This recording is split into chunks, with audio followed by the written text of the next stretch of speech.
Here we have a new 2026 Ford Bronco Sport. Now this one comes in the Big Bend trim level, 4-wheel drive. Ruby red metallic is the paint, and then we do have ebony premium trim interior. For the powertrain, we get a 1.5-liter turbocharged 3-cylinder engine, and that's made it to an 8-speed automatic transmission. Front end here, we do get our LED headlamps along with the LED daytime running lights and the LED fog lights. But I like the look of the Bronco Sports. I remember we were so excited for the Broncos coming out and they dropped these first and people were like, what in the world? But these really are pretty nice vehicles, I think, for the money. Now, as we come down here to these wheels, these are gonna be 17-inch aluminum.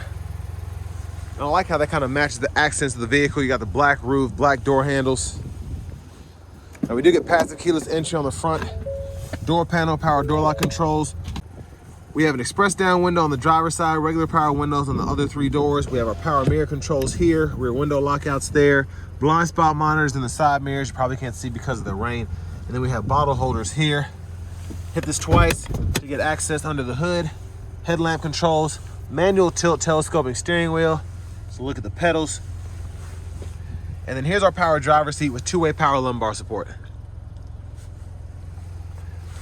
Now, I do want to give a huge thanks to Ford Lincoln of Franklin here in Franklin, Tennessee for allowing me to review this Bronco Sport today. I'll leave a link below in the description. If you're looking to find the best price on one of these closer to home, click that second link down below. It takes just a minute to fill out your information, and I'll make sure the local dealers are fighting to get you the best price on this or whatever new vehicle you might be interested in. Now, I have the seat up front adjusted for someone of my size, being 6'3" with longer legs, so there's my space. Pretty impressive seeing as how, I guess, kind of small this vehicle is. It does have a very small footprint. Seat back pockets are on both sides. Rear AC vents are there. You get 2 USB-C charge ports down below. And there's a look at the front from back here. LED reading lights throughout. Middle seat folds down. Bottle holders are there in the middle. And here's our grab handle. If you want to hang a shirt or a pair of pants here, you can.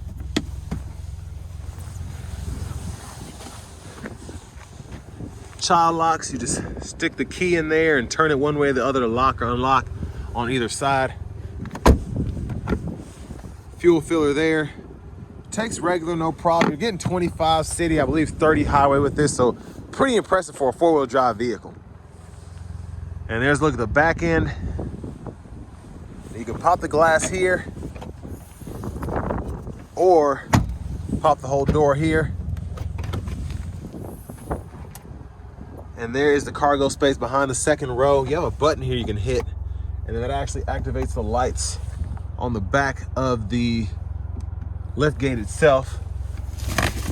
There's a 12-volt here, and I mean, it's just very user-friendly. You can hang bags or whatever 4 different ways right in there. You have a nice side pocket. You want to have small stuff in the back you don't want rolling around. Both sides here, and then I'm going to lift this up. And then we have a tire inflator kit right in there.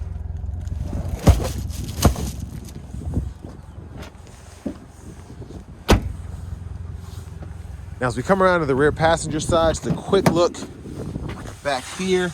Your lower anchors kind of stick out there. You can see them just a tad on either side. And then if you want to fold the seat down, press in here, and then folds flat for longer objects, and then pretty easy to pop it back into place. And now to the window sticker. Y'all can pause anywhere you need to take a closer look at anything. There are the options.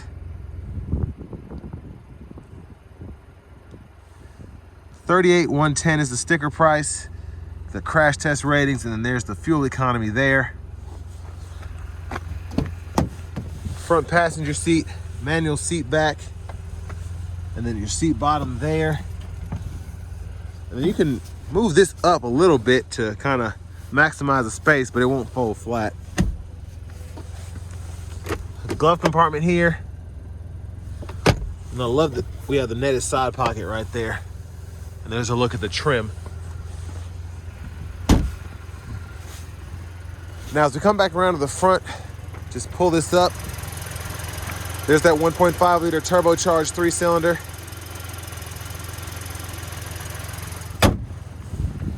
And then before we hop in the driver's seat, just a quick look at the blinkers.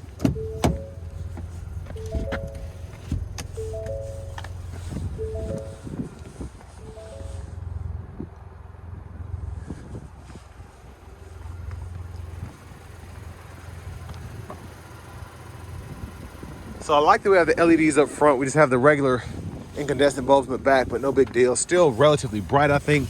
Just based on the housing for the headlamps and tail lamps, it makes the bulbs look that much better.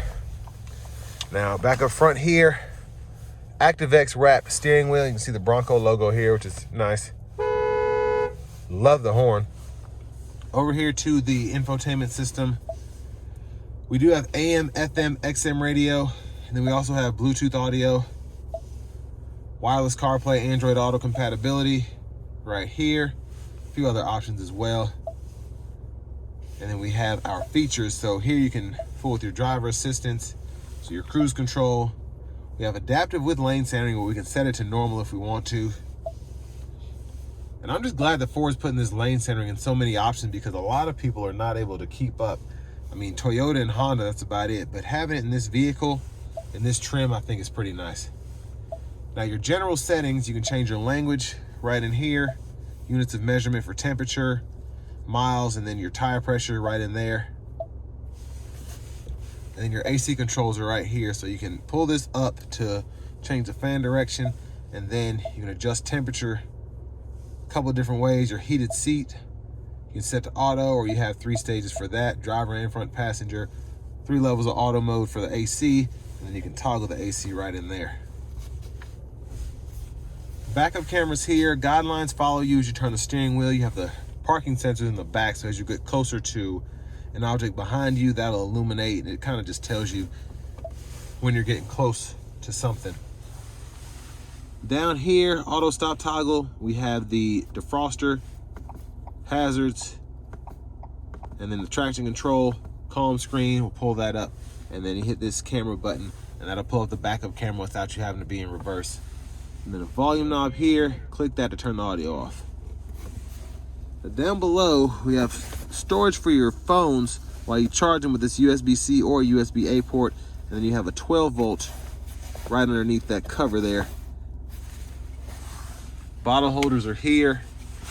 And then for your shifter, hit the brake, reverse, neutral, drive, that low gear, and then you have park there, electronic parking brake, pull up to engage, hit the brake, press down to disengage. And then these GOAT modes are your drive modes. So you have normal, slippery, eco, sport, and then you have your off-road mode there. And again, it's nice to have that with a full 4-wheel drive system, just being able to do all that for you. Center console cubby space, kind of hard to see, but it's a decent size. There's a look at the back seat from up here. Sunglasses holder, lights there. There's the vanity mirror. And back up front, blinkers, high beams, and then you have your intermittent wipers over here. So one time off, intermittent low, high. You can adjust that intermittent frequency here, and then your rear wiper, intermittent on there. Push back for the rear fluid, pull up for the front. And then to the steering wheel itself. So you can toggle the cruise, whether you have it set to adaptive or normal here. And then you have your cancel, set your speed, resume, the lane keeping system you can toggle, and then the gap adjust for the adaptive cruise there. Volume down, volume up, mute. And then on this side, track list, radio station presets, or Bluetooth controls depending on what menu you're in, voice recognition. And then this up here controls all of your options in the gauge cluster. So you can see your fuel economy, if you want to see that. And then you have the Bronco information, so off-road status, the seat belts, and then you have the vehicle maintenance. So in here you can see your oil life and your tire pressure monitors. A few other options as well, but that's kind of all the stuff that I would normally have up. Push button start. Finally, here's the key fob.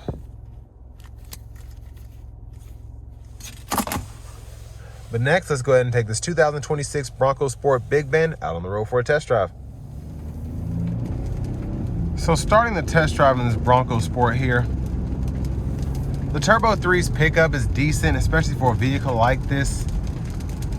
The 8-speed, I like how it shifts as well. I feel like it's a little bit better than some of the other Turbo 3 cylinders on the market, but I just think the Rogue in particular just pulls a bit better But I also don't have this in sport mode either. And I feel like these Turbo 3s are meant to be more fuel efficient because they don't pull as hard unless you put them into that sport mode where they really get going. But something else I forgot to point out in the walk around, which is kind of cool, is you get 2 USB-C charge ports up here, which is nice if you have a phone or even a tablet, if you can get it to fit in there that way, and you can get those charging without having to necessarily use up the one for your radio down there. Now what's funny is, for whatever reason, whenever I get in these Bronco Sports, they show me the miles per hour, but then they'll show me the kilometers per hour, nice big numbers over to the left. And kind of gets on my nerves, so wonder if I can turn that off. There we go. So that's how you get that off if you get into a Bronco Sport like that. But this rain kind of popped up. I like how it's driving even in the rain. I don't feel any sort of loss of control or anything like that. I'm not getting blown all over the place so far. I feel like the rain's relatively loud, but it could just be that the rain is coming down hard.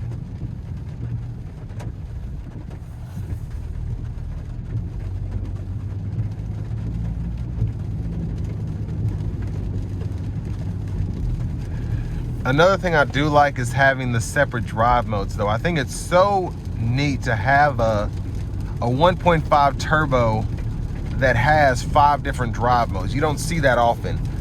In the Equinox, I think you only have like 3 modes, and then well, that's a Turbo 4, but I guess the Trax is a better example. You don't get those 5 drive modes in a vehicle like this normally, but you have 4-wheel drive, so you're able to get pretty much the same fuel economy that you would get from a Chevy Trax.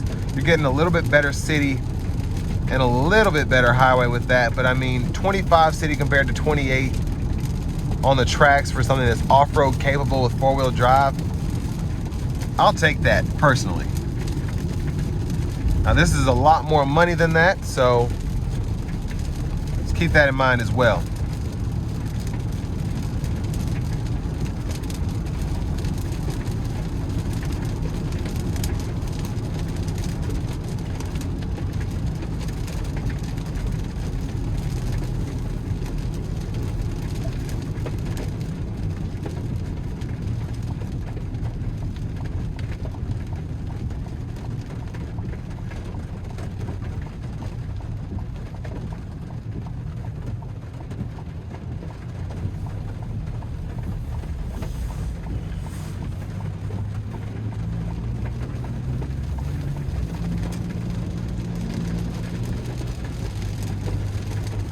Now the vehicle itself is pretty easy to control, and I mean that by saying even though it's pretty top heavy, it doesn't feel as top heavy as it actually is, and that's saying a lot for an SUV. Tons of headroom here, like tons, and I'm not having any issue handling the vehicle overall.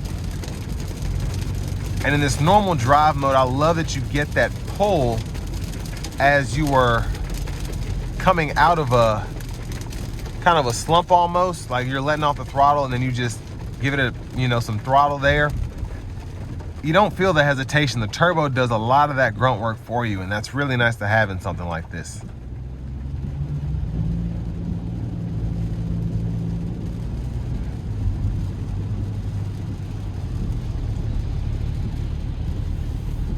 Now I'm gonna put it into the eco mode just for kind of driving around town. I'm gonna try to remember to put it back on after I do an acceleration pull, but I just kind of want to see how it drives typically in the city compared to the normal mode.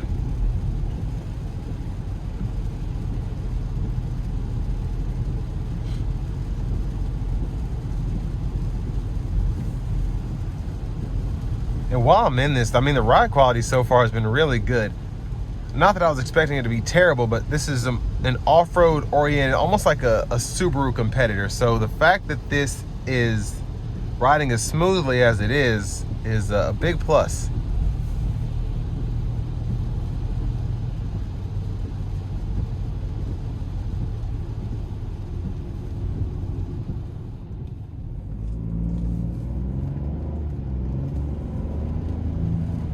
So I have the Bronco Sport in sport mode now.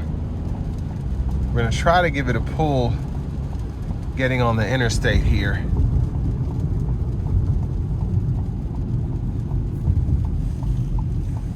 Here we go.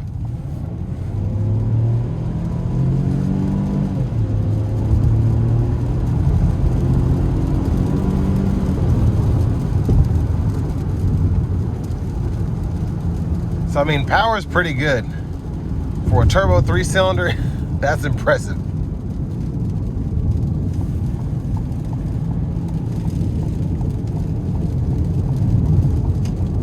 Now the sport mode definitely likes to kind of push you. This eco mode, again, lets you ease into it. It just feels like a different vehicle. It doesn't feel like the computer is necessarily like holding you back, which I like. It's hard to explain the difference, but I really like that about this Bronco Sport. But I want to give one more huge thanks to Ford Lincoln of Franklin here in Franklin, Tennessee for allowing me to review this Bronco Sport today. I'll leave a link below in the description. If you're looking to find the best price on one of these closer to home, click that second link down below. It takes just a minute to fill out your information, and I'll make sure the local dealers are fighting to get you the best price on this or whatever new vehicle you might be interested in. But for this price point, basically your competitor's the Cherokee, and you know that the new Cherokee has that 1.5 turbo 4-cylinder, I believe it's a hybrid, or it's a 1.6 or something like that. And I really like how that drives. I just feel like that's a bit peppier. The fuel economy is better, specifically in the city, and they did a good job with that redesign.